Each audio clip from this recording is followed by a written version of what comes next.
how to recover Microsoft Authenticator app.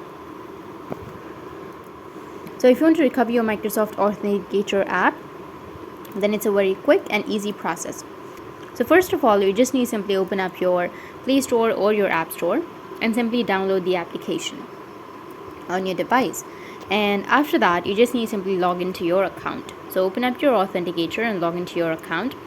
Now, in order to recover your Microsoft Authenticator app, so that you can log in to a different account, or if you want to change a device, you can also recover that account of yours from your new device as well. So for that, just click on the three dots icon, which will be on the top right, and then you can go with settings. So you have a cloud backup option, right? So make sure that you've turned on your cloud backup. Tap on cloud backup and it will start your backup so that you can recover it whenever you want it through your email address or through your Microsoft credentials. So just go ahead and start cloud backup. Now, if you want to recover the Microsoft Authenticator app to a new device, you can go ahead and sign in with the same email address and restore your account from there. So that's it. That's how you can recover your Microsoft Authenticator app. And if you have any questions, feel free to comment below. Thanks for watching.